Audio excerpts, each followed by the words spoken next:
Tom Downey here once again for Bengals Breakdown. You will see Stone return, I promise you, but he's a new hire. He's getting trained up on everything else and has to get the full gauntlet set up to be the chat sports host here at Bengals Breakdown. So he'll be back once he's fully up to speed with all the other stuff that he's got to do. It was emergency for draft stuff, so we can get the coverage out to you. So I'm back for a little bit. Stone shall return, though, as we break down the Mel Kiper draft grades for the Cincinnati Bengals. He gave them a B. He gave 13 teams Bs this year, with even more B minuses and more B pluses there.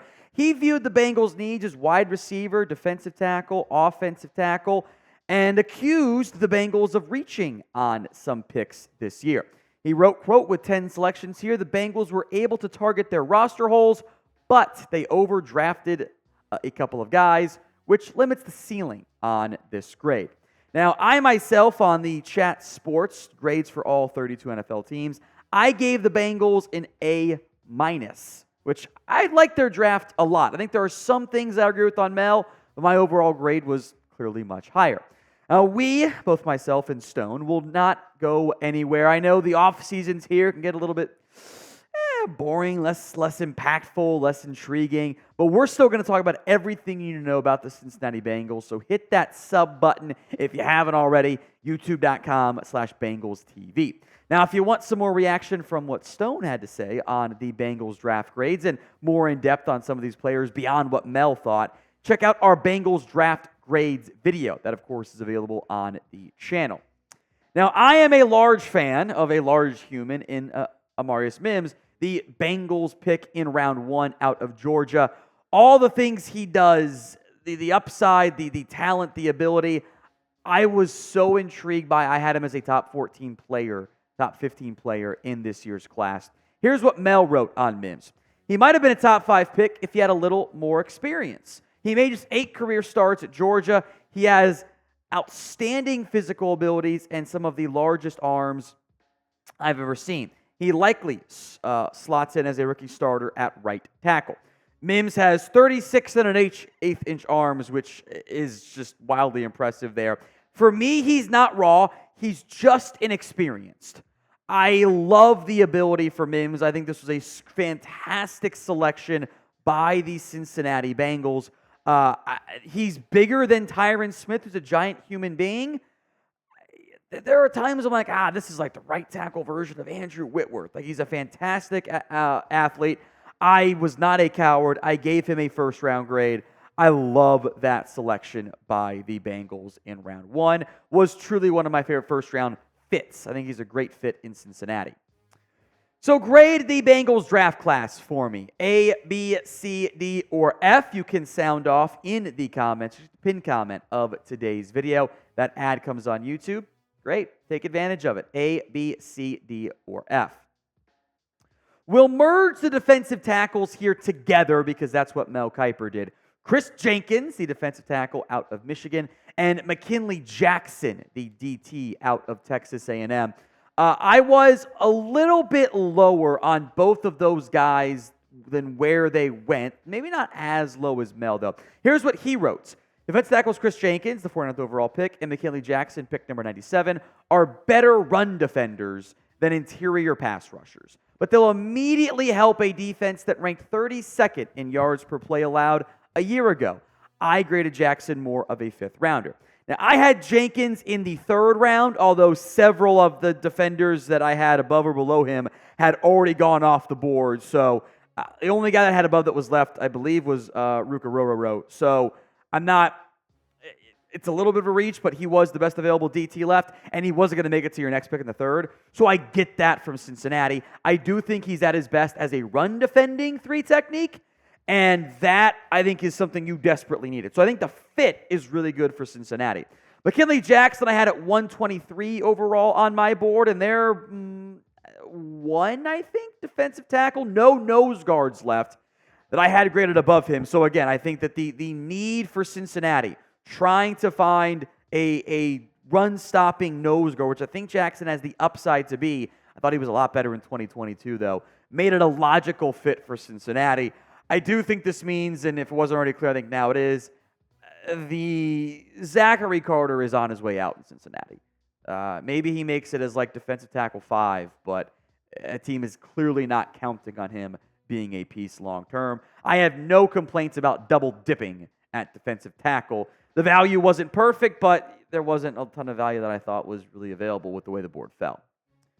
Now, if you want to get the newest rookie jersey for the Bengals, that is Amarius Mims, get yours today over at chatsports.com/Amarius Mims. That link will be in the comment section and the description of today's show. Obviously, the number 1 is just a placeholder number. You can pre-order it now, and when it arrives, it will be the proper number for Amarius Mims. It's just Fanatics hasn't updated it from that side yet. So get yours today, chatsports.com/Amarius Mims.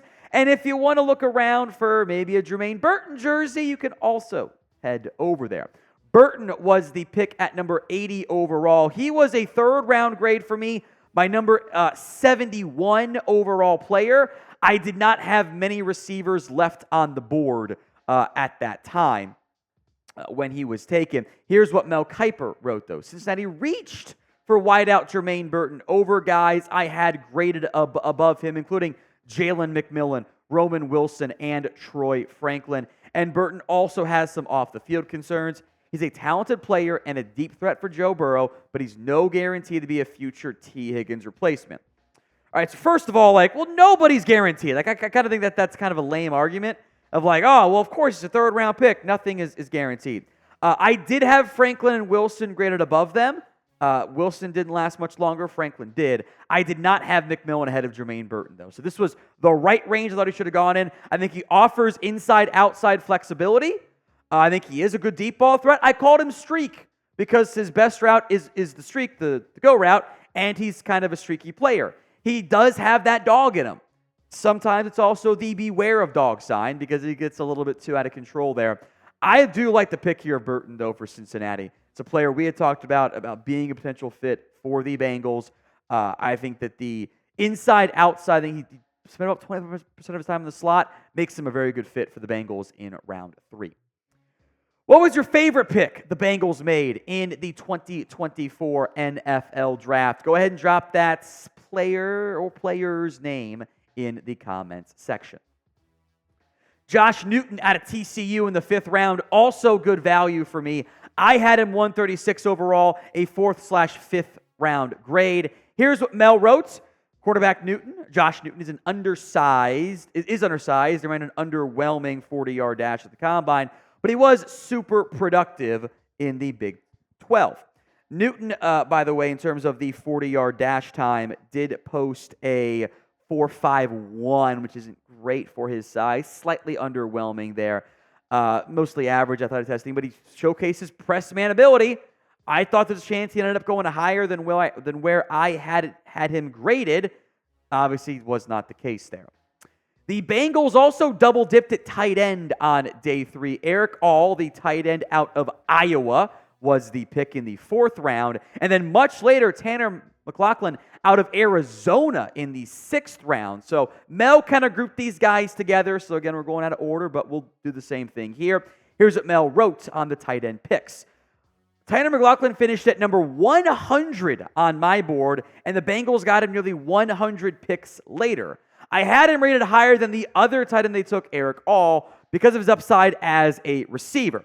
Now, I also actually had McLachlan rated ahead of Erick I had All at 199. He was one of the ultimate wild cards for me in this year's class. I do think there is receiving upside. The big reason why he was lower was the medical red flags for me. Back surgery in 2022, tore his ACL in 2023. The reporting from Airport made it kind of sound like he might not be ready to go week 1. Maybe there's a redshirt year there. He also still led Iowa in yards and tight ends despite missing half the year. Or yards and touchdowns, excuse me. Among receivers and tight ends because, that was really a bad offense there. The talent's there, though. It's a matter of does it end up materializing. Tanner McLachlan, meanwhile, out of Arizona, Canadian-born kid. I did have a sleeper grade on him, or a sleeper tag on him. He is 25 years old, though, out of Canada. He kind of falls into the, he's an older developmental project guy, which is a little bit of a concern. I saw flashes, though, after the catch. He did do a bunch of blocking inline stuff, has the size and frame to add some more potentially weight to his size. Basketball background's always valuable there. Maybe he makes the bigger short-term impact and all makes a bigger long-term impact because of the injury. Who do you think will end up being the best tight end of this group? EA for Erick All, TM for Tanner McLachlan. Mel had nothing else to say on these three guys, which I think is lame, so I will handle that responsibility instead. I had Cedric Johnson as a top 185 player. He was 184 overall on my board.